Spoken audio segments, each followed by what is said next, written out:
Ang gabi kung kailan ako tinawag ng sarili kong anak na parang isang kasambahay sa harap ng maraming tao. Ang hiya na iyon, halos ikamatay ko na. Pagkatapos kong magwisik ng abo ng aking asawa sa La Union, pauwi na ako sa Manila. Nagmakaawa ako sa aking mga anak na sunduin ako sa bus terminal. Pero ang sagot lang nila, mag-jeepney daw ako mag-isa dahil napakawalang pakialam nila. Sa loob ng maraming taon, ako ang nag-alaga sa pamilyang ito. Nagbenta ako ng lumang jeep sa halagang 350,000 pesos para sa bahay ng aking anak. Inilabas ko rin ang aking 500,000 pesos na pensyon para lang tulungan sila. Ngunit para sa kanila, ako ay nag-iisa at isang matandang walang pakinabang. Umuwi akong naglalakad sa gitna ng ulan. Pero hindi nila alam, noong gabi ring iyon, pumasok ako sa isang nasusunog na bahay at iniligtas ang 2 bata. Biglang kumalat ang video ko sa balita. Ang itinapon nilang matanda, siya pala ang bayaning pinupuri ng buong bansa. Hindi ako mananatiling tahimik. Ngayon, babawiin ko ang aking dangal. Ituturo ko sa kanila ang isang leksyon na hindi nila makakalimutan. Kung naranasan mo nang mabalewala ng sarili mong pamilya, i-like at i-share mo ang video na ito. Mag-comment sa ibaba. Saan kayo nanonood? Kwentuhan mo ako. Kabanata 1. Ang huling biyahe sa dapitapon at ang mga malamig na salita. Malamig ang hangin na nagmumula sa dagat. Ang amoy ng alimyo ng maalat na tubig ay dahan-dahang humahalo sa natatanging katahimikan ng hapon. Sa gilid ng lumang pantalan, nakatayo si Mang Antonio. Siya ay 64 na taong gulang na. Ang kaniyang mga balikat, na dating matipuno at kayang magbuhat ng mabibigat na responsibilidad, ay medyo nakakuba na ngayon. Dala nito ang bigat ng mga taon. Dala nito ang bigat ng pangungulila. Hawak ng kaniyang mga kamay ang isang maliit na urn. Sa loob nito, naroroon ang natitirang abo ng kaniyang mahal na asawa, si Aling Carmen. 40 taon silang nagkasama. 40 taon ng pagdadamayan, sa hirap at sa ginhawa, sa mga araw na walang-wala sila at sa mga sandaling may kaunting biyaya sa mesa. Si Carmen ang kaniyang lakas. Si Carmen ang kaniyang tahanan. Ngunit ngayon, ang tahanang iyon ay naging abo na lamang. Ito ang huling kahilingan ni Carmen bago ito pumikit ng tuluyan. Ang maikalat ang kaniyang abo sa dagat. Dito sa lumang pantalan kung saan sila unang nagkakilala noong kanilang kabataan. Pumikit si Mang Antonio. Hinalikan niya ang gilid ng sisidlan sa huling pagkakataon. Paalam, Carmen. Mahinang bulong niya. Ang kaniyang boses ay nanginginig. May bahagyang pagpihit sa kaniyang lalamunan. Araw-araw, sanay siyang may kausap. Sanay siyang may nagtatanong kung nakainom na ba siya ng gamot para sa alta presyon. Sanay siyang may naghahanda ng mainit na kape sa umaga. Ngayon, wala na ang boses na iyon. Wala na ang mga alagang iyon. Dahan-dahan niyang itinagilid ang sisidlan. Ang pino at kulay abo na abo ay dahan-dahang nalaglag. Inilipad ito ng hangin. Kumalat ito sa ibabaw ng asul na tubig ng dagat. Matagal na nakatitig si Mang Antonio sa tubig. Pinanood niya ang bawat butil hanggang sa tuluyan na itong mawala sa alon. Pakiramdam niya, kasamang inanod ng dagat ang kalahati ng kaniyang kaluluwa. Naubos na ang abo. Ngunit ang sakit sa kaniyang dibdib ay mananatili pa pala. Tumingin si Mang Antonio sa kaniyang lumang relo. 3:40 na ng hapon. Kailangan na niyang lumakad patungo sa sakayan. Ang huling biyahe ng sasakyan pabalik sa bayan ay aalis ng eksaktong 4:10 ng hapon. Binalikan niya ang kaniyang maliit na bag. Luha ang pinunasan ng kaniyang lumang panyo ang kaniyang mga mata. Ayaw niyang makita ng ibang tao na siya ay umiiyak. Sa kulturang kaniyang kinagisnan, ang lalaki ay dapat matatag. Ngunit napakahirap maging matatag kapag nawala na ang iyong kabiyak. Naglakad siya ng dahan-dahan. Ang kaniyang mga tuhod ay medyo kumikirot na rin dahil sa rayuma. Bawat hakbang ay tila may kasamang bigat. Nakarating si Mang Antonio sa sakayan bago mag 4:10. Sumakay siya sa lumang bus na biyaheng pabalik sa lungsod. Umupo siya sa tabi ng bintana. Inilagay niya ang kaniyang maliit na bag sa kaniyang kandungan. Yakap-yakap niya ito ng mahigpit. Para bang naroon pa rin ang init ng kaniyang pamilya. Mabagal ang takbo ng bus. Ang tunog ng makina ay parang isang malungkot na kanta. Tumitingin si Mang Antonio sa labas ng bintana. Ang mga puno, ang mga lumang bahay kubo at ang mga taong naglalakad sa tabi ng kalsada. Lahat ay dahan-dahang dumadaan. Sa loob ng bus, may nakatabing mag-asawang nakatatanda rin. Ang lolo ay maingat na humahawak sa kamay ng kaniyang lola. Nag-uusap sila ng mahina, nagtatawanan. Tumingin si Mang Antonio sa kaniyang sariling mga kamay. Walang humahawak sa mga ito. Ang kaniyang kanang kamay ay walang laman. Ang kaniyang kaliwang kamay ay may hawak lamang na lumang telepono. Pumikit siya ulit. Naalala niya ang mga anak nila ni Carmen. Si Carlos, ang kaniyang panganay. Isang matagumpay na inhinyero sa lungsod. Mula noong bata pa ito, ibinigay nila ni Carmen ang lahat. Nagsumikap sila sa pagsasaka at pagtitinda upang makatapos si Carlos ng pag-aaral. Walang tulog, walang pahinga. Bawat piso ay iniipon para sa matrikula. Si Laura naman, ang kaniyang bunsong dalaga. May sarili na ring pamilya at gumagawa ng sariling pangalan sa larangan ng negosyo. Si Laura ang paborito ng kaniyang ina. Palaging binibilhan ni Carmen ng mga bagong damit noong bata pa, kahit na ang ibig sabihin noon ay hindi na bibili ng bagong tsinelas si Carmen para sa sarili. Naging matagumpay ang kaniyang mga anak. Iyon ang kaniyang ipinagmamalaki sa mga kapitbahay. Subalit, habang tumataas ang nararating ng mga anak, tila lalo namang lumalayo ang distansya nila sa kaniyang piling. 5:30 ng hapon. Nagsisimula ng dumilim ang kalangitan. Ang kulay kahel na langit ay dahan-dahang napapalitan ng madilim na bughaw. 6:00 ng gabi nang makarating ang bus sa terminal ng lungsod. Napakagulo ng terminal. Maraming tao, maraming nagmamadali. Ang ingay ng mga busina ng sasakyan, ang sigaw ng mga konduktor, at ang ingay ng mga hakbang ng tao ay naghahalo-halo. Bumaba si Mang Antonio sa bus. Dala ang kaniyang maliit na bag. Naglakad siya patungo sa isang gilid ng waiting shed.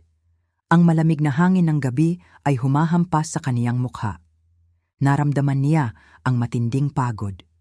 Ang kaniyang likod ay kumikirot. Ang kaniyang mga paa ay tila ayaw na siyang dalhin. Kinuha niya ang kaniyang lumang telepono mula sa bulsa. Hindi ito ang mga makabagong smartphone.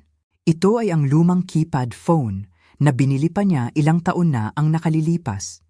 Malaki ang mga numero nito para madaling makita ng kaniyang malabong mata. Pindot, pindot, pindot.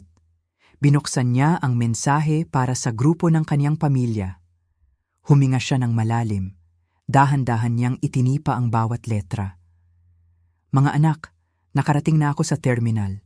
Tapos na ang paghahatid sa inyong ina. Kung may oras kayo, baka pwedeng pakisundo ako dito. Medyo mabigat ang bag ko at masakit ang aking mga tuhod. Pinindot niya ang pindutan para ipadala ang mensahe. Matagal siyang nakatitig sa liwanag ng screen. Naghihintay. Naisip niya, marahil ay abala lang sila. Baka nagluluto ng hapunan. Baka nasa biyahe rin. Lumipas ang 5 minuto. Walang sagot. Lumipas ang 10 minuto. Nanatiling tahimik ang telepono. Upang palipasin ang oras, idinikit ni Mang Antonio ang kaniyang likod sa malamig na pader ng waiting shed. Pinagmasdan niya ang mga taong dumadaan. May mga pamilyang nagtatawanan habang naglalakad. May mga magulang na nakahawak sa kamay ng kanilang mga maliliit na anak. Naalala niya noong maliliit pa sina Carlos at Laura.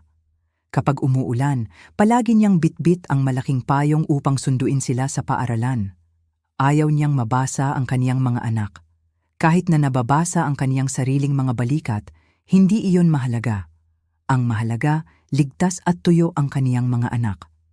Biglang tumunog ang kaniyang telepono. Isang maikling tunog ng mensahe. Mabilis na itinaas ni Mang Antonio ang telepono sa kaniyang mukha. Inilapit niya ito upang mabasa ng maayos.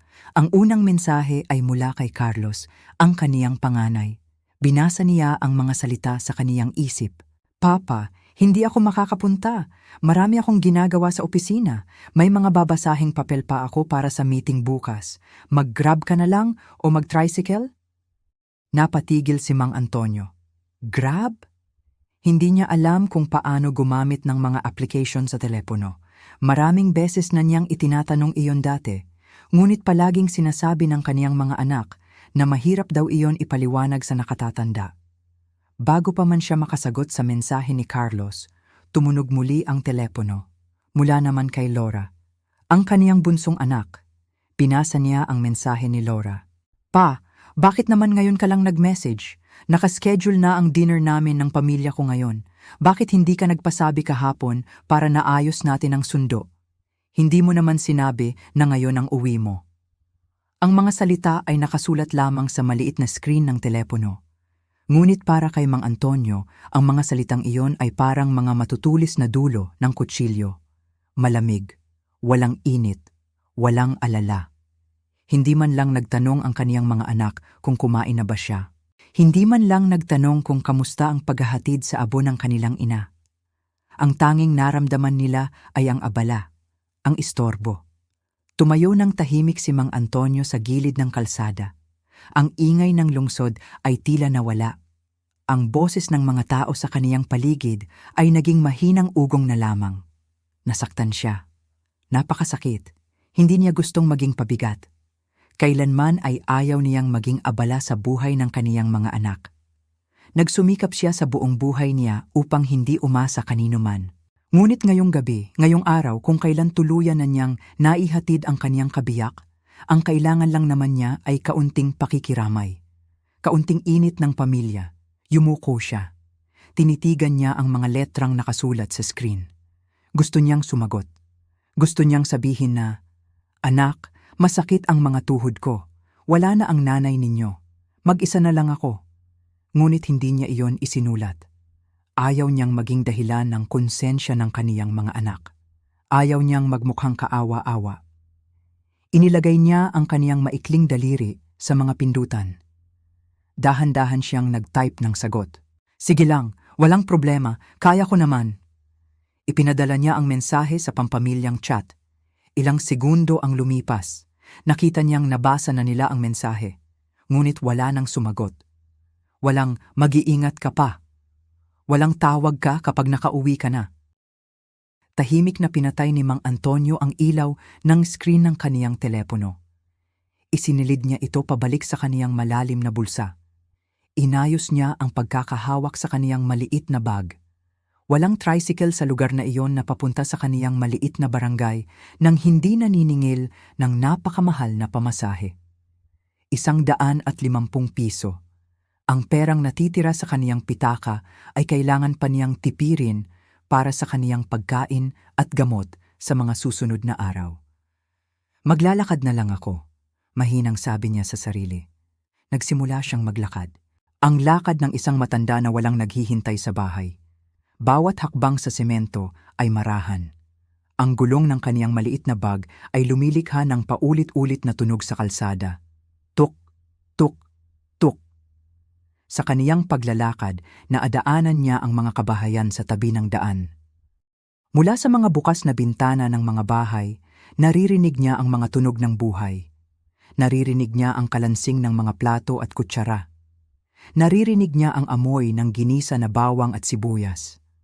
Amoy ng masarap na hapunan. Naririnig niya ang tawanan ng mga bata habang nakikipaglaro sa kanilang mga lolo at lola. "Lolo, kain na po tayo," sigaw ng isang maliit na bata mula sa isang bakuran. Napatigil si Mang Antonio sa paglalakad. Tumingin siya sa bakurang iyon. Nakita niya ang isang matandang lalaki na nakaupo sa papag habang ang kaniyang apo ay nagpapasubo ng pagkain. Masaya silang nagtatawanan. Dahan-dahan na namang pumatak ang luha sa pisngi ni Mang Antonio. Mabilis niya itong pinunasan ng kaniyang manggas. Naalala niya noong bata pa sina Carlos at Laura. Ang kanilang maliit na bahay ay palaging puno ng ingay, palaging puno ng buhay. Si Carmen ay nagluluto ng tinola o kaya ay adobo.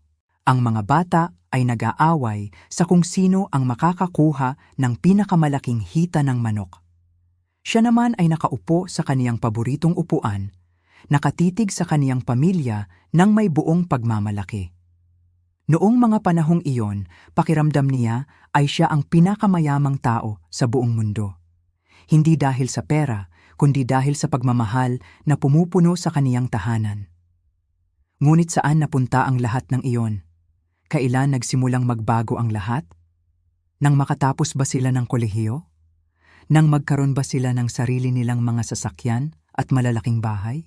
Bakit kung kailan tumanda si Mang Antonio at kung kailan mas kailangan niya ng pamilya, tsaka naman naging napakawalang tao ng mundo? Nagpatuloy siya sa paglalakad. Gumagabi na ng husto. Ang mga ilaw sa haligi ng kalsada ay nagbibigay ng dilaw na liwanag. Ang kaniyang anino ay humahaba sa semento. Isang mahaba at solong anino. Ang kaniyang mga tuhod ay lalo pang kumikirot. Ang malamig na simoy ng hangin sa gabi ay tumatagos sa kaniyang manipis na jacket. Naglakad siya ng halos 30 minuto.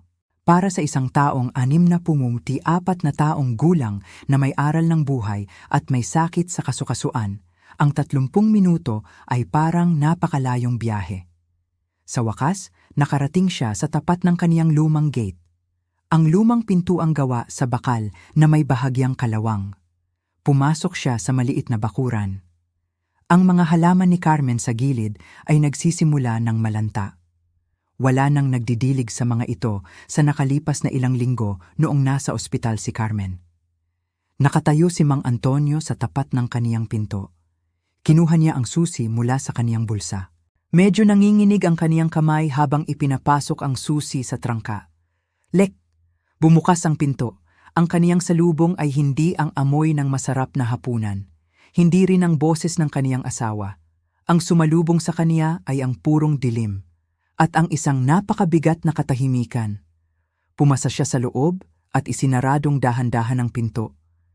Inilagay niya ang kaniyang maliit na bag sa tabi ng pinto. Hindi na muna niya binuksan ang ilaw.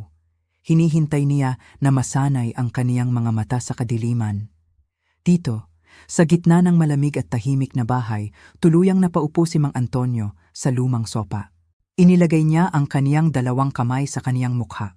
At sa kauna-unahang pagkakataon sa gabing iyon, hinayaan niyang bumuhos ang kaniyang mga luha ng walang pigil. Umiyak siya para kay Carmen na wala na. Umiyak siya para sa kaniyang sarili na naiwang nag-iisa. At umiyak siya para sa kaniyang mga anak na kahit buhay pa ay tila malayo na sa kaniyang piling. Kabanata 2. Ang apoy sa Laurel Street at ang puso ng isang ama. May mga araw sa buhay natin na tila napakatahimik ng umaga. Walang babala. Walang anumang senyales na may mangyayaring hindi mo malilimutan. Ang aming Lolo Antonio ay isang simpleng tao lamang. Sanay siya sa maagang paggising. Sanay siya sa lakad. Nung umagang iyon, naglakad siya pabalik sa bahay. Upang makatipid sa oras, pumasok siya sa mga makikitid na eskinita. Mas mabilis kasi roon, mas tahimik. Habang naglalakad siya sa eskinita, nakita niya ang isang batang ina. Hirap na hirap ito. Pilit nitong iniaangat ang stroller ng kanyang sanggol, pataas sa mataas na hakbang ng kalye. Mabigat ang stroller. Halatang pagod na ang ina. Hindi nagdalawang isip si Lolo Antonio. Lumapit siya agad. Akin na muna, inaanak, bukal sa loob niyang sinabi. Sa tulong ng kanyang matitigas na kamay, mabilis niyang naiangat ang stroller, ligtas. Nagpasalamat ang ina, ngumiti lang si Lolo Antonio at nagpatuloy sa paglalakad. Isang simpleng tulong lang iyon, para sa kanya. Ngunit, pagliko niya sa dulo ng Laurel Street, biglang nagbago ang lahat. Nanginig ang hangin, may amoy ng sunog, makapal at maitim na usok, ang biglang pumutok sa hangin. Apoy. Isang malaking apoy ang sumiklab. Galing ito sa bodega, sa likod ng isang lumang bahay sa Laurel Street. Mabilis ang paggapang ng apoy. Gutom na gutom ang mga kalabaw na apoy na lumalamon sa mga lumang kahoy. Sa kalsada, mabilis na nagkatipon ang mga tao, nagsisigawan, nag-o-overwhelm ang takot. Ngunit may isang bagay na nagpalalamig sa dugo ni Lolo Antonio. May sumigaw sa gitna ng kaguluhan. Ang mga bata, ang 2 bata, nasa loob pa. Nasa loob ng bodega ang 2 maliit na bata. Natrap sila. Nakakulong sa gitna ng usok at apoy, napatigil si Lolo Antonio. Sa mga oras na iyon, ano ang ginagawa ng karamihan sa mga tao? Nakatingin. Ang iba, nakatayo lang. Ang ilan pa nga, nakataas ang mga cellphone, nagre-record, nagbi-video para i-post sa internet. May mga sumisigaw ng panic pero walang lumalapit. May isang kapitbahay na humawak sa bisig ni Lolo Antonio. Mang Antonio, huwag kang lalapit. May mga tangke ng gas doon sa loob. Sasabog iyon anumang oras. Narinig iyon ni Lolo Antonio. Sasabog. Napakabalikbayan at napakadelikado.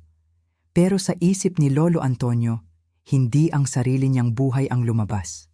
Ang lumabas sa isip niya ay ang sarili niyang mga anak, ang sarili niyang mga apo. Naisip niya, paano kung ang mga batang iyon ay sarili kong dugo't laman? Paano kung sila iyon? Maghihintay ba ako? Papanoorin ko lang ba silang masunog? Hindi. Hindi maaari. Binitiwan ni Lolo Antonio ang hawak ng kapitbahay. Walang salita, walang alinlangan. Tumakbo siya papunta sa nasusunog na bodega. Mainit. Napakainit. Ang usok ay nakakabulag at nakakasakal. Ang pinto ng bodega ay nakatala at sarado. May isang maliit na bintanang salamin sa gilid. Walang ibang gamit si Lolo Antonio. Walang martilyo, walang kahoy.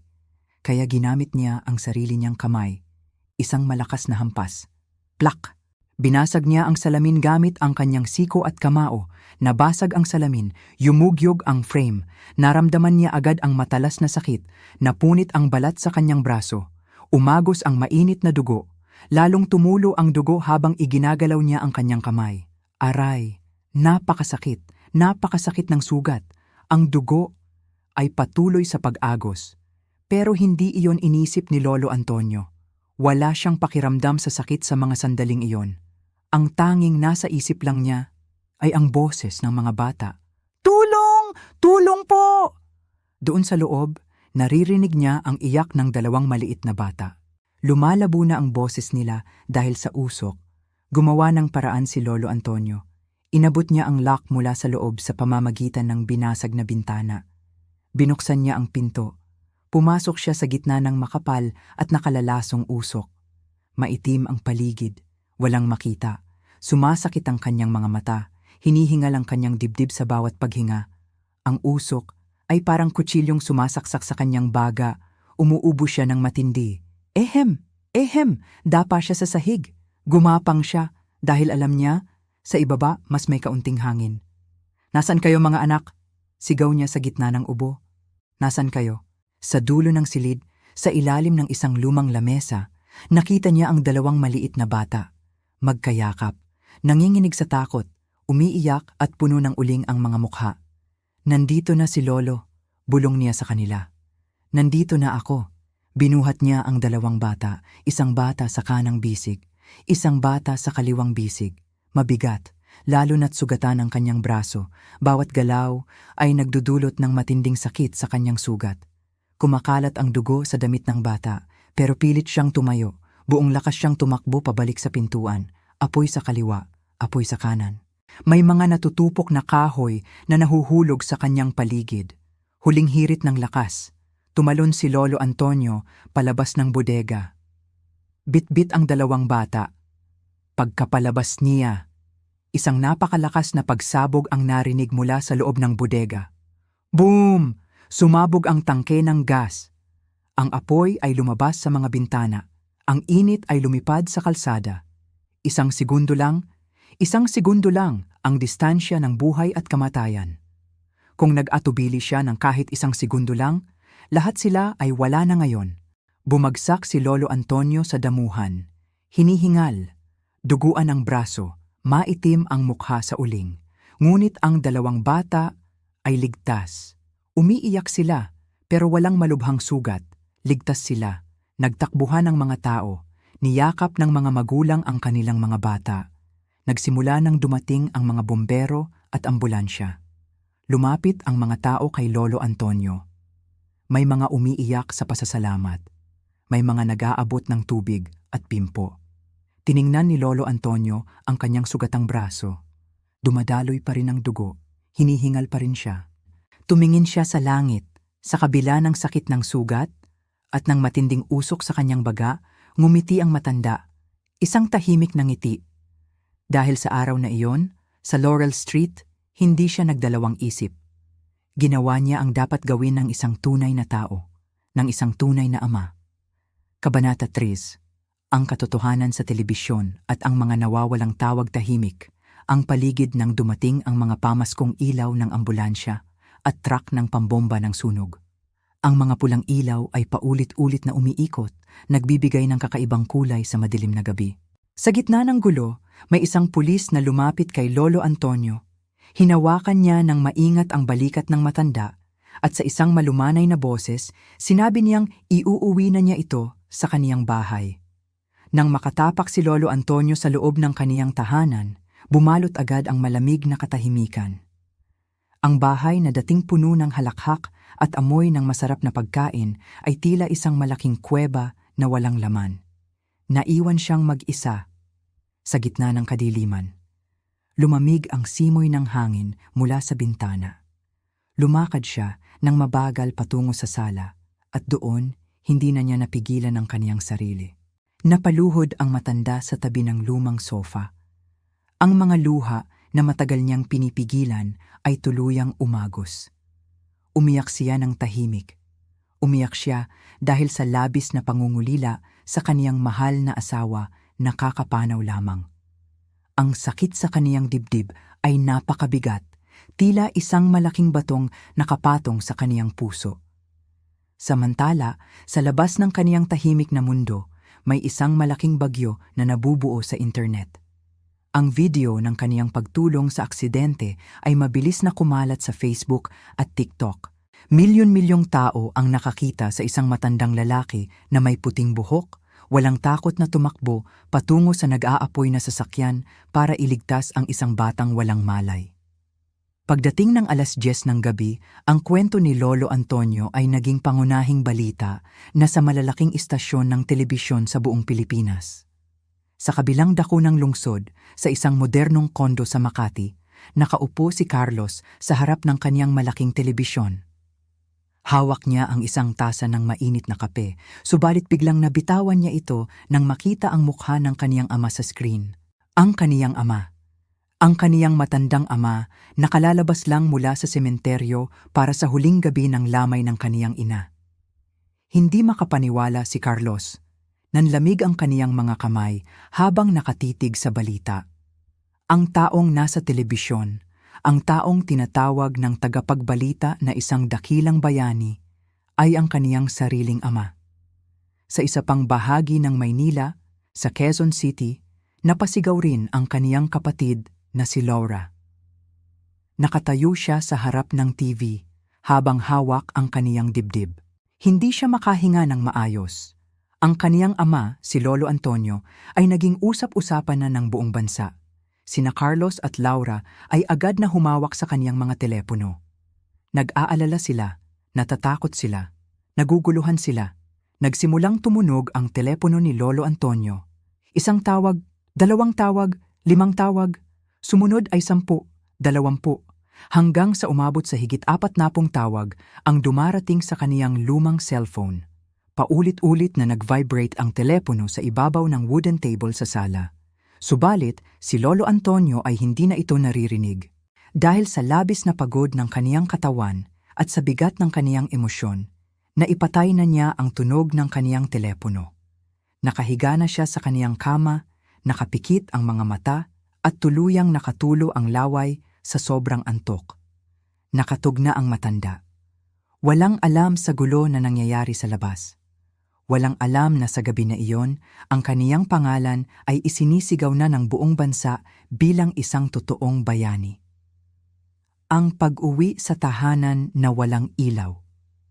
Ang bawat hakbang ni Lolo Antonio paitaas sa hagdan ng kaniyang lumang bahay ay parang may dalang mabigat na bakal. Ang kaniyang mga tuhod ay nanginginig. Ang kaniyang mga kamay na may mga patak pa ng langis at dumi mula sa kalsada ay mahigpit na nakahawak sa hawakan ng hagdanan. Pumasok siya sa silid-tulugan. Amoy ng paboritong pulbos ng kaniyang namayapang asawa ang sumalubong sa kaniya. Doon sa tabi ng kama, naroon ang isang maliit na frame ng larawan. Ang larawan ng kaniyang misis noong sila ay bata pa. Kinuha ni Lolo Antonio ang larawan. Hinaplos niya ito gamit ang kaniyang magaspang na hinlalaki. Nagawa ko, ang bulong niya sa kaniyang sarili. Nagawa ko ang itinuro mo sa akin, aking mahal. Ang kaniyang boses ay basag na basag. Hindi niya kayang magsalita ng malakas dahil ang kaniyang lalamunan ay sumasakit sa labis na pag-iyak.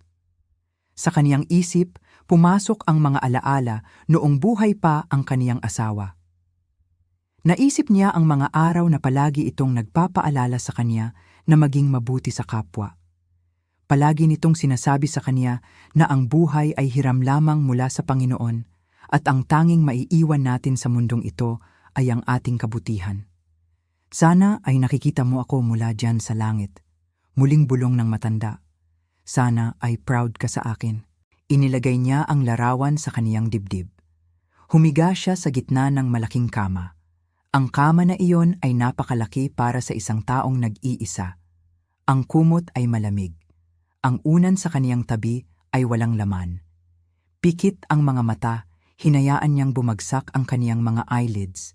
Ang kaniyang paghinga ay lumalim. Ang kaniyang puso, na kanina lang ay mabilis ang tibok dahil sa takot at kaba, ay nagsimula na ring kumalma. Tuluyan nang nakatulasog sa pagtulog ang matanda. Isang malalim at walang panaginip na pagtulog. Ang pagputok ng balita sa telebisyon. Samantala, sa mga oras na iyon, ang mundo ay hindi natutulog. Sa mga studio ng malalaking network sa Quezon City, ang mga producer at reporter ay mabilis na nagtatrabaho. Ang video na nakuha ng isang pasahero sa kalsada ay paulit-ulit na inilalabas sa ere. Ang title sa ibaba ng screen ay may malaking pulang sulat. Mamamayan ng Maynila naging bayani sa gitna ng aksidente. Sa video, malinaw na makikita ang usok. Malinaw na makikita ang apoy na lumalabas mula sa ilalim ng kotse. At sa gitna ng lahat ng iyon, naroon ang isang matandang lalaki. Ang kaniyang barong Tagalog na ginamit sa lamay ay may dumi na ng usok. Ang kaniyang buhok ay puting-puti. Subalit ang kaniyang mga galaw ay mabilis at walang pag-aalinlangan. Nakita ng buong bansa kung paano niya winasak ang pintuan ng sasakyan gamit ang kaniyang mga kamay. Nakita ng lahat kung paano niya inilabas ang maliit na bata mula sa loob ng nag-aapoy na bakal. Ang broadcaster sa TV ay nagsalita gamit ang isang seryoso ngunit punong-puno ng paghanga na boses. Isang hindi kapanipaniwalang kaganapan ang nasaksihan natin ngayong gabi, sabi ng reporter. Habang ang karamihan sa mga tao ay tumatakbo malayo sa panganib, ang matandang ito ay tumakbo patungo sa apoy. Ayon sa mga nakakilala sa kanya, siya ay si Antonio, 75 taong gulang, at katatapos lamang pumarada sa sementeryo para sa libing ng kaniyang asawa. Ang salitang iyon ay tumama sa puso ng milyon-milyong Pilipinong nakatitig sa kanilang mga TV screens sa buong kapuluan. Mula sa Luzon, Visayas hanggang Mindanao, ang kwento ni Lolo Antonio ay mabilis na humawak sa damdamin ng mga tao. Ito ay isang totoong kwento ng pag-ibig at pagmamalasakit, patuloy ng reporter. Sa kabila ng kaniyang sariling dalamhati, pinili niyang magligtas ng ibang buhay. Ang pagkabigla sa kondo sa Makati, sa loob ng kaniyang mamahaling condo unit, nakatayo si Carlos sa harap ng kaniyang malaking smart TV. Ang kaniyang kamay ay nakahawak sa kaniyang ulo. Ang kaniyang mata ay dilat na dilat. Diyos ko, ang lumabas sa kaniyang bibig. Hindi siya makagalaw. Ang kape na natapon sa kaniyang mamahaling rug ay hindi na niya pinansin. Ang kaniyang isip ay umiikot sa napakaraming tanong. Bakit siya naroon? Tanong ni Carlos sa sarili. Bakit hindi siya sumakay sa kotse na inarkila namin para sa kanya? Bakit siya naglakad ng mag-isa? Ang kaniyang konsensya ay nagsimulang kumurot. Naisip niya ang kaniyang sarili kaninang hapon sa sementeryo. Naging abala siya sa kaniyang telepono. Abala siya sa kaniyang mga negosyo at mga tawag mula sa kaniyang opisina. Pagkatapos ng libing ng kaniyang ina, nagmadali siyang umalis dahil mayroon siyang mahalagang dinner meeting sa BGC. Inisip niya na maayos naman ang kaniyang ama dahil naroon naman ang kaniyang kapatid na si Laura. Subalit ngayon, nakikita niya ang kaniyang ama sa balita. Ligtas man ito, ngunit ang makita ang kaniyang ama sa harap ng nag-aapoy na sasakyan ay nagdulot ng matinding takot sa kaniyang puso. Paano kung may nangyaring masama sa kanya? Bulong ni Carlos. Ang kaniyang boses ay nanginginig. Paano kung hindi siya nakalabas sa apoy? Agad niyang kinuha ang kaniyang iPhone mula sa mesa. Mabilis niyang hinahanap ang pangalan ng kaniyang ama sa kaniyang contacts list. Pindot. Tumawag siya. Riing, riing, riing. Walang sumasagot. Pakiusap, Papa. Sumagot ka, sabi ni Carlos habang naglalakad-lakad sa kaniyang sala. Ring, ring, ring. Ang numerong kaniyang tinatawagan ay hindi maabot sa kasalukuyan. Ang boses ng automated operator ang kaniyang narinig.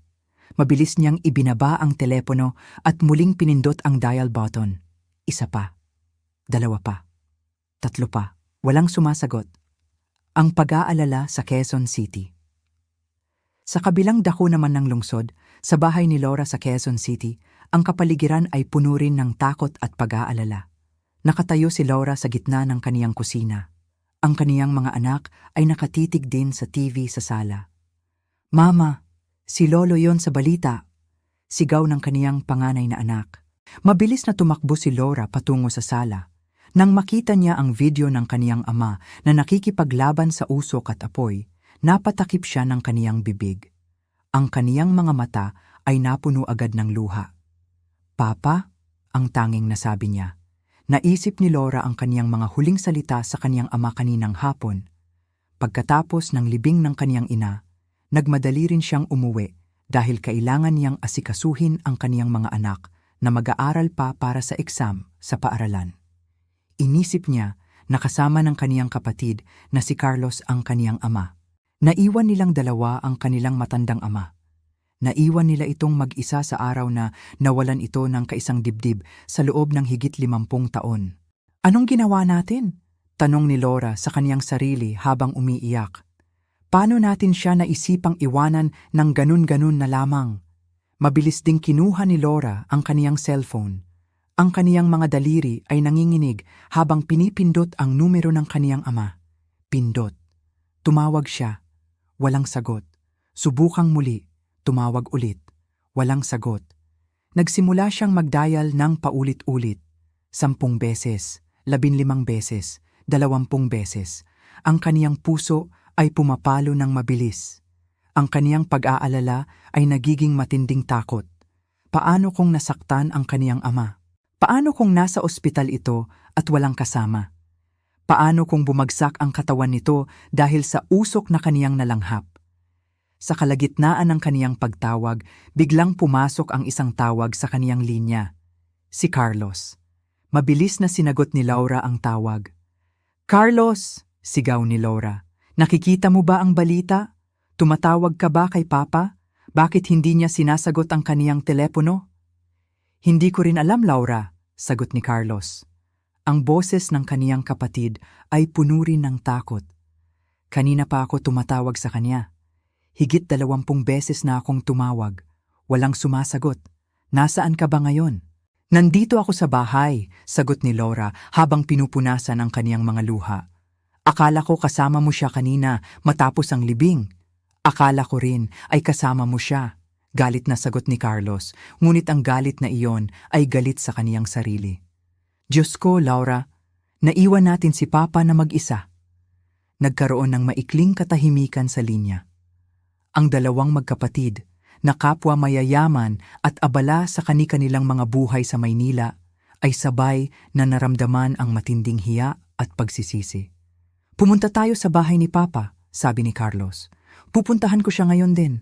Sige, magkikita tayo roon, sagot ni Laura. Mag-ingat ka sa pagmamaneho. Ang tahimik na gabi ni Lolo Antonio. Habang ang kaniyang mga anak ay nagmamadaling sumakay sa kani-kanilang mga kotse sa gitna ng traffic sa Maynila, ang bahay ni Lolo Antonio ay nananatiling tahimik at payapa. Sa ibabaw ng maliit na mesa sa tabi ng sofa sa sala, ang kaniyang lumang cellphone ay patuloy na umiilaw.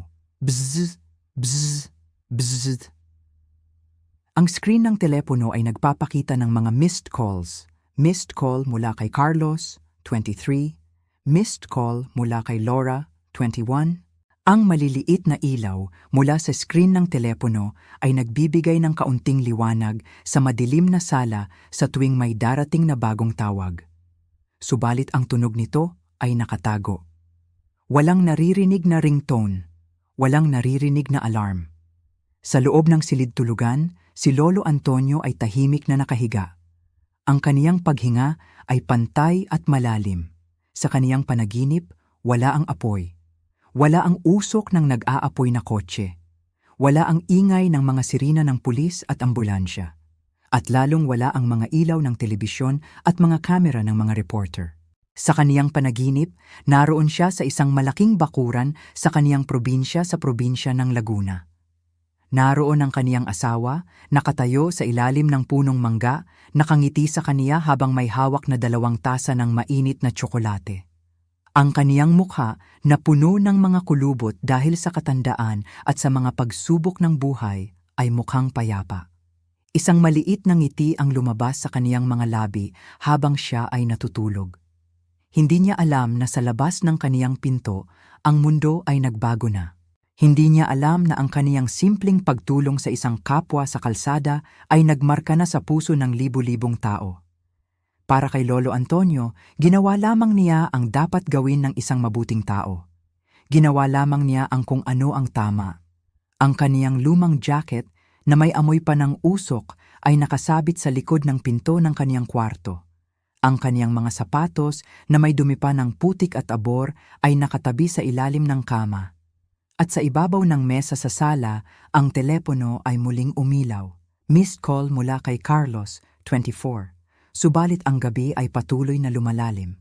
At ang matandang bayani ng lungsod ay patuloy na nagpapahinga, ligtas sa kaniyang sariling tahanan, habang ang kaniyang pangalan ay dahan-dahang nagiging isang simbolo ng pag-asa para sa buong bansa. Kabanata 4. Ang mga lihim sa lumang kahong bakal kinabukasan, maagang-maaga pa ay nagmamadaling pumunta sina Carlos at Laura sa bahay ng kanilang ama. Dala ng matinding pag-aalala at konsensya pagkatapos ng mga pangyayari, halos hindi sila nakatulog buong gabi. Nais nilang humingi ng paumanhin kay Mang Antonio. Nais nilang makipag-ayos. Subalit, nang kumatok sila sa pinto, walang sumasagot. "Papa, Papa, narito po kami." Tawag ni Carlos habang kinakalampag ang pinto. Tahimik ang buong bahay, walang sumasagot.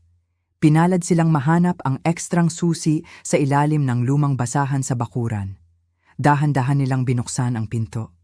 Pumasok sila sa loob. Malamig ang bahay. Masinsinang inikot ni Laura ang kaniyang mga mata sa sala. Ang maliit na bag ng kaniyang ama ay wala na sa tabi ng pinto. Ang lumang sapatos nito ay wala na rin sa lalagyan. Umalis na si Mang Antonio. Walang nakakaalam kung saan siya nagpunta. "Wala si Papa dito," mahinang sabi ni Laura. Ang kaniyang boses ay nanginginig sa kaba. Habang naghihintay at nag-iisip kung saan hahanapin ang ama, nagpasya ang magkapatid na ayusin ang kaunting kalat sa silid ng kanilang mga magulang. Baka sakaling may mahanap silang clue kung saan ito pwedeng pumunta. Habang nag-aayos ng cabinet si Laura, may napansin siya sa pinailalim na bahagi ng aparador. Isang lumang kahong bakal. Kulay pilak ito na may kaunting kalawang sa mga gilid. Kinuha ito ni Laura at inilagay sa ibabaw ng kama. "Carlos, tingnan mo ito," tawag ni Laura sa kaniyang kuya. Lumapit si Carlos. Dahan-dahan nilang binuksan ang kahong bakal. Sa loob nito, walang alahas. Walang mamahaling bagay. Ang naroon lamang ay ilang mga lumang talaarawan o diary na pagmamay-ari ng kanilang namayapang ina, si Aling Carmen. May 3 maliliit na kwaderno. Ang mga pahina ay kulay tsokolate na dahil sa katandaan. Ang panulat ng kaniyang ina ay pino at maayos. Naupo ang magkapatid sa gilid ng kama. Binuksan ni Carlos ang unang kwaderno. Nagsimulang magbasa si Carlos ng mahimik. Subalit sa bawat pahinang kaniyang binubuksan, ang kaniyang mga mata ay lalo lamang namumutla. Nakasulat doon ang mga lihim na kailanman ay hindi sinabi ng kanilang mga magulang sa kanila.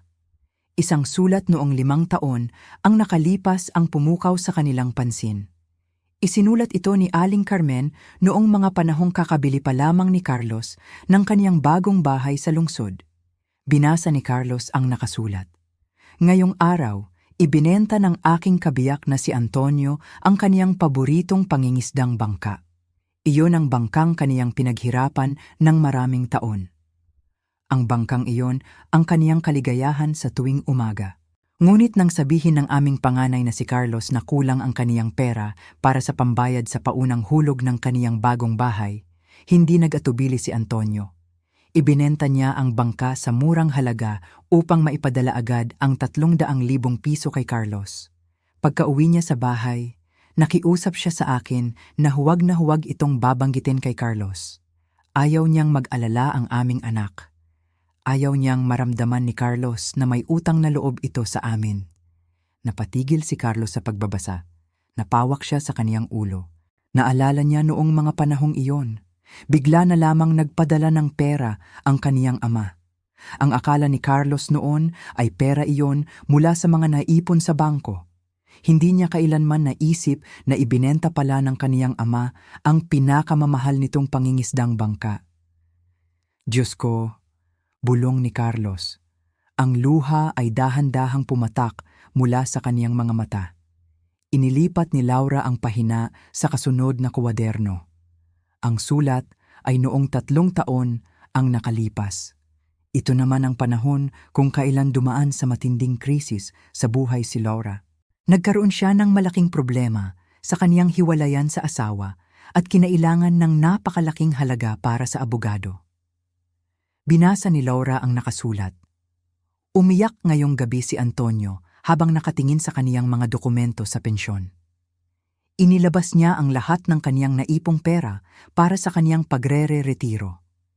Inihanda niya ang halos kalahating milyong piso upang ipambayad sa abogado ni Laura. Sabi niya sa akin, Carmen, kahit maubos ang pera natin para sa pagtanda, huwag lang mahirapan ang ating dalaga. Kakayanin pa naman nating magtrabaho. Iniyakan ko ang kaniyang sakripisyo. Ngunit tulad ng dati, nakiusap muli si Antonio. Huwag daw ipaalam kay Laura na ubos na ang aming pera sa retirement. Baka daw kasi ikahiya kami ng ating anak kapag nalamang wala na kaming ipon. Napahagulgol si Laura. Isinara niya ang kaniyang bibig gamit ang kaniyang 2 kamay upang pigilan ang ingay ng kaniyang pag-iyak. Naalala niya noong mga oras na iyon. Pagkatapos maayos ang kaniyang kaso sa tulong ng perang ibinigay ng ama, hindi man lang siya nag-abala na pumunta sa bahay ng kaniyang mga magulang upang magpasalamat ng personal. Isang maikling mensahe lamang ang ipinadala niya sa telepono at ang huling pahina ng kwaderno. Isinulat ito ilang buwan lamang ang nakalipas, noong malubha na ang sakit ni Aling Carmen sa ospital. Mabilis na nauubos ang aming natitirang ari-arian. Ibinenta na ni Antonio ang huling natitirang maliit na lupa na pamanapan ng kaniyang mga magulang upang pambayad sa gamot at ospital. Ayaw niyang istorbohin ang ating mga anak dahil alam niyang abala sila sa kanilang mga pamilya at negosyo. Gabi-gabi, nakikita ko siyang naghihilot ng kaniyang mga tuhod dahil sa matinding rayuma. Ngunit kapag tumatawag ang mga anak sa telepono, palaging masaya ang kaniyang boses. Palagi niyang sinasabi na, mabuti naman kami dito. Huwag kayong mag-alala. Nakahawak ang magkapatid sa lumang kwaderno. Ang buong katotohanan ay tuluyan ng nabuksan sa kanilang harapan. Ang amang pinabayaan nila sa terminal ng bus. Ang amang sinabihan nila ng mga malamig na salita. Ang amang pinalakad nila ng 30 minuto sa gitna ng kadiliman habang masakit ang mga tuhod. Ang amang iyon ay ang tao na nagbigay ng kaniyang buong buhay, ng kaniyang ari-arian, ng kaniyang mga pangarap, at ng kaniyang kalusugan para lamang sa kanilang kagalingan. Wala itong ipinakitang galit, wala itong sinabing sumbat. Kailanman ay hindi ito nagbilang ng mga naibigay. Napaupo si Carlos sa sahig ng silid. Dinama niya ang matinding pagsisisi. Ano ang nagawa natin, Laura? Hagulhol ni Carlos. Ano ang nagawa natin kay Papa? Si Laura ay hindi na rin makapagsalita dahil sa matinding pag-iyak. Hawak-hawak niya ang mga lumang kwaderno sa kaniyang dibdib. Ang katotohanan ay pumasok sa kanilang mga puso tulad ng isang matinding hampas. Sila ay naging mga walang utang na loob na anak. At ang kanilang ama sa kabila ng lahat ay nanatiling nagmamahal ng walang kapalit. Kabanata 5. Ang mapagpatawad na puso sa tabi ng ilog. Sa kabilang dako ng bayan, sa tabi ng tahimik na ilog, nakaupo si Mang Antonio sa isang lumang bangkong gawa sa kahoy. Malamig ang simoy ng hangin. Ang tubig sa ilog ay dahan-dahang dumadaloy. Tumatama ang sikat ng araw sa ibabaw ng tubig na nagbibigay ng kakaibang liwanag. Nakatitig si Mang Antonio sa malayo. Hawak niya ang kaniyang lumang sombrero. Dito sa tabing ilog, nakahanap siya ng kaunting kapayapaan. Ang kaniyang isip ay malinis. Ang kaniyang puso, bagamat may sugat pa, ay nagsisimula ng kumalma. Biglang tumunog ang telepono sa kaniyang bulsa. Inilabas niya ito. Nakita niya ang pangalan ni Carlos sa screen. Huminga ng malalim si Mang Antonio. Pinindot niya ang berdeng pindutan at idinikit ang telepono sa kaniyang tainga. "Hello, Carlos?" Mahinang sabi ni Mang Antonio. Mula sa kabilang linya, hindi agad nakapagsalita si Carlos. Ang tanging naririnig lamang ni Mang Antonio ay ang malakas na paghagulhol at paghinga ng kaniyang anak. Papa, patawarin niyo po ako." Umiiyak na sabi ni Carlos. Ang kaniyang boses ay basag na basag. "Nasa bahay niyo po kami ni Laura. Nabasa po namin ang mga diary ni Mama. Papa, patawarin niyo po kami sa lahat ng kataksilan at kabalastugan namin sa inyo." Nakinig ng tahimik si Mang Antonio. Hindi siya sumabat. "Papa, pakiusap po, umuwi ka na," pagmamakaawa ni Carlos. "Susunduin ka namin ngayon din. Sa bahay ko na po kayo tumira. Alagaan niyo po kami. Pakiusap po, Papa." Narinig din ni Mang Antonio ang boses ni Laura sa background na umiiyak at humihingi rin ng tawad. Ipinikit ni Mang Antonio ang kaniyang mga mata. Naramdaman niya ang matinding pagmamahal para sa kaniyang mga anak. Ngunit alam din niya ang kaniyang sariling damdamin. Ang kaniyang puso ay hindi pa lubos na handa. Ang mga sugat ng kahapon ay kailangan pa ng oras upang maghilom. "Carlos, Laura." Mahinang paunang salita ni Mang Antonio. Ang kaniyang boses ay mahinahon at puno ng pagmamahal. "Salamat sa pagtawag ninyo." Pumutol siya ng sandali upang huminga. "Wala kayong dapat ipag-alala. Hindi ako galit sa inyo," pagpapatuloy ni Mang Antonio. "Ngunit sa ngayon, mas makakabuti muna na manatili ako rito ng mag-isa. Kailangan ko ng oras para sa aking sarili. Kailangan ko ng katahimikan upang makausap ang memorya ng inyong ina." "Pero Papa," pakiusap muli ni Carlos. "Ating tandaan, Carlos," patuloy ni Mang Antonio sa malumanay na tono. "Ang pagmamahal ay hindi pilit. Huwag kayong mag-alala sa akin.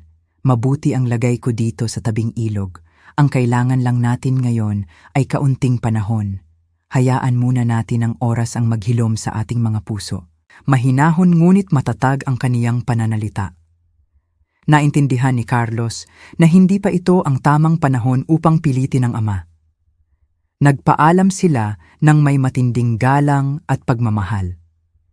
Kinabukasan, naging mabilis ang pagkalat ng kwento tungkol sa isang matandang lalaking naglakad ng mag-isa mula sa terminal pagkatapos ihatid ang abo ng kaniyang asawa. Ang kwentong ito ay nakarating sa isang kilalang mamamahayag na si Marisol Vega.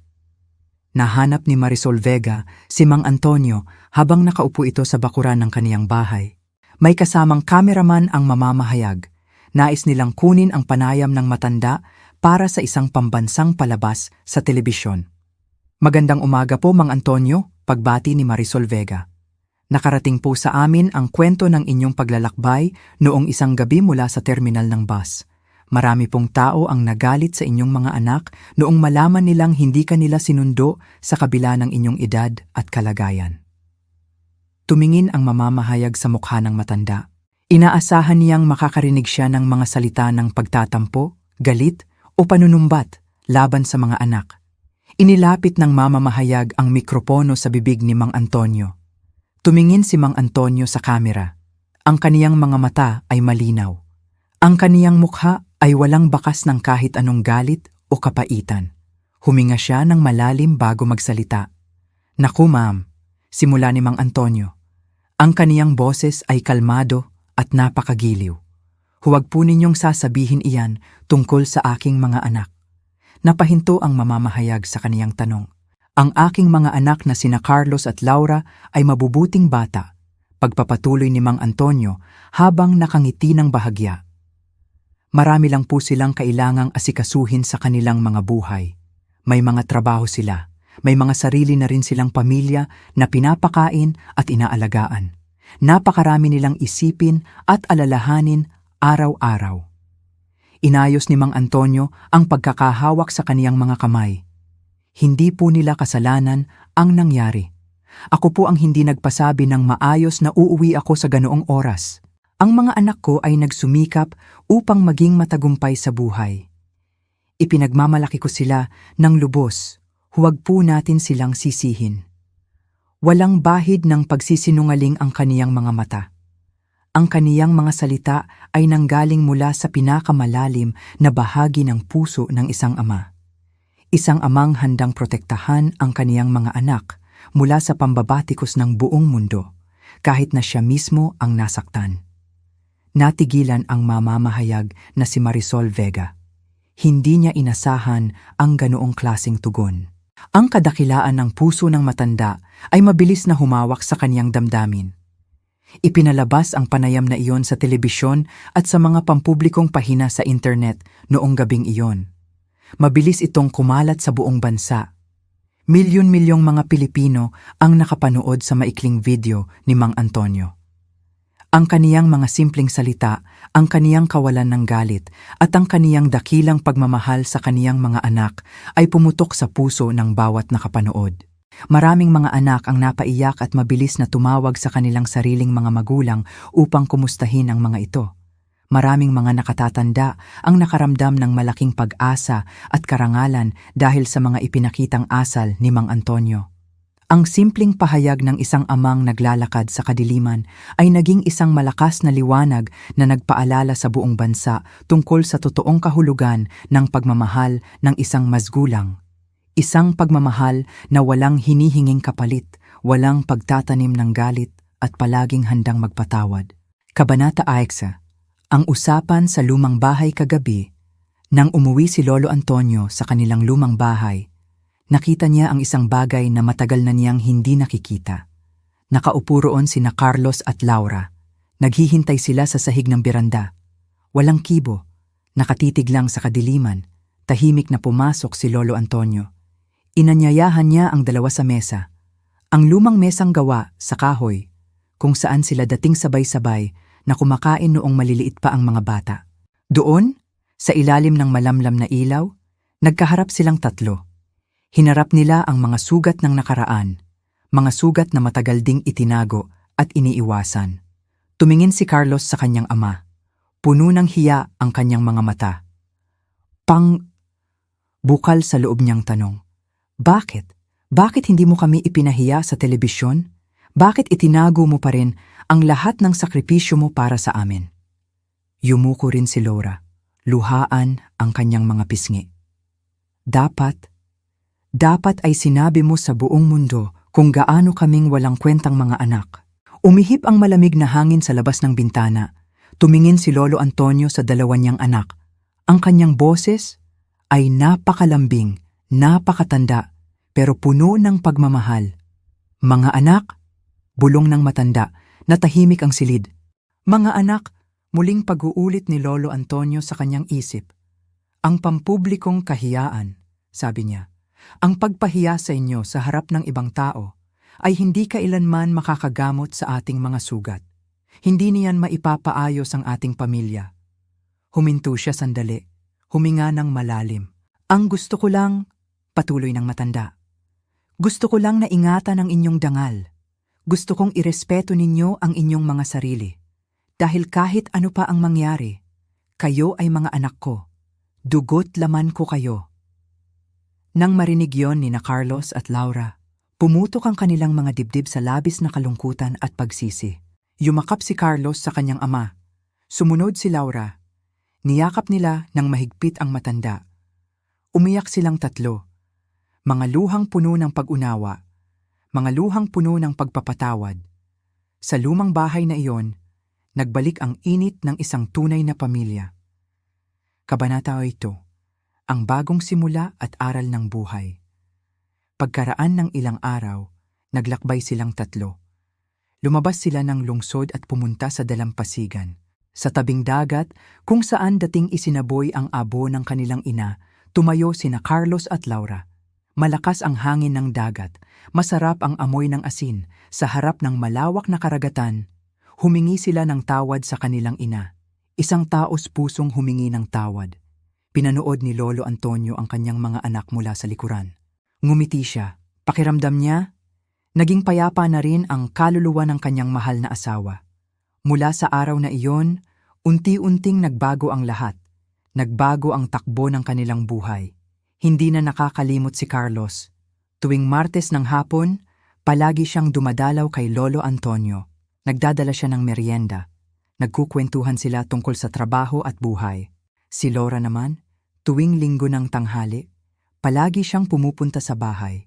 Nagluluto siya ng mainit na sopas. Ang paboritong sopas ng kanyang ama. At ang pinakamasayang bahagi ay ang apo ni Lolo Antonio. Tuwing hapon, nagkakasama sila sa bakuran. Tinuturuan ni Lolo Antonio ang kanyang apo kung paano gumawa ng maliit na bahay para sa mga ibon. Gawa sa kahoy, puno ng pagmamahal. Pagkaraan ng ilang buwan, naimbitahan si Lolo Antonio sa isang malaking pagtitipon ng komunidad. Tungkol ito sa kaligtasan at pagtutulungan ng mga kapitbahay. Pumunta ang matanda sa entablado. Tumingin siya sa maraming tao. Karamihan sa kanila ay mga nakakatanda rin, mga taong tulad niya. Huminga siya ng malalim at nagsalita sa mikropono. Ang kanyang boses ay malinaw, mahinahon. Huwag ninyong ipagpaliban ang pagmamahal, sabi ni Lolo Antonio. Inulit niya ito sa kanyang sarili. Huwag ninyong ipagpaliban. Huwag kayong maghintay ng bukas, patuloy ng matanda. Huwag kayong maghintay na maging huli ang lahat. Yakapin ninyo ang inyong mga mahal sa buhay ngayon. Kausapin ninyo sila. Ipadama ninyo ang inyong pagmamahal habang may oras pa, dahil ang pinakamahalagang bagay sa buhay na ito ay ang ating pamilya. Pumalakpak ang lahat ng tao. Marami ang naiyak. At sa dulo ng bulwagan, nakatayo sina Carlos at Laura. Nakatitig sila sa kanilang ama, na may kasamang labis na pagmamalaki at pagmamahal. Gabi na, nang matapos ang lahat. Nakatayo si Lolo Antonio sa balkonahe ng kanyang lumang bahay. Malamig ang simoy ng hangin. Tahimik ang buong paligid. Ang ilaw sa kalsada ay dahan-dahang lumalabo sa dilim. Sa kanyang kamay, hawak niya ang isang lumang larawan. Larawan ng kanyang pamilya. Nandoon ang kanyang mahal na asawa. Nandoon sina Carlos at Laura noong maliliit pa sila. Silang lahat ay nakangiti. Tumingin si Lolo Antonio sa kalangitan. Maraming bituin. Naisip niya ang lahat ng nangyari. Ang apoy sa Laurel Street, ang sakit ng kanyang sugatang braso, ang gabi kung saan nag-usap silang tatlo sa lumang mesang kahoy, at ang paglalakbay nila sa tabing dagat. Lahat ng iyon ay hindi naging madali. Maraming luha ang pumatak. Maraming sakit ang naramdaman sa dibdib. Pero ngayon, payapa na ang lahat. Naramdaman ni Lolo Antonio ang isang magaan na pakiramdam sa kanyang puso. Kapayapaan. Inulit niya ang salitang iyon sa kanyang isip. Kapayapaan. Ito ang bagay na matagal na niyang hinahanap. Hindi ang pera, hindi ang katanyagan, kundi ang makitang buo at magkasama muli ang kanyang mga anak. Sa loob ng bahay, naririnig niya ang tawanan. Naroon sina Carlos at Laura. Naghahanda sila ng hapunan para sa kasambahay at sa buong pamilya. Naririnig din niya ang boses ng kanyang apo, na masayang naglalaro. Ang tunog ng pamilya ay ang pinakamasarap na musika sa buong mundo, pumikit si Lolo Antonio. Huminga siya ng malalim. Alam niya, matanda na siya. Puti na ang kanyang buhok, mabagal na ang kanyang lakad, ang kanyang mga kamay, ay marami ng bakas ng panahon at hirap. Ngunit wala na siyang takot sa bukas. Wala na siyang alalahanin. Dahil alam niya, kapag dumating ang araw na siya ay mawala na sa mundong ito, ang pagmamahal na itinanim niya sa puso ng kanyang mga anak ay patuloy na mabubuhay. Ang pagpapatawad ay mas malakas kaysa sa galit. Ang pag-unawa ay mas makapangyarihan kaysa sa tampuhan. Ngumiti ang matanda. Hinaplos niya ang lumang larawan sa kanyang kamay. Salamat, bulong niya sa hangin. Salamat sa Diyos, dahil ligtas at buo na muli ang aking pamilya. Pumasok si Lolo Antonio sa loob ng bahay. Isinarado niya ang pinto. Mainit ang loob, puno ng liwanag, puno ng pag-asa.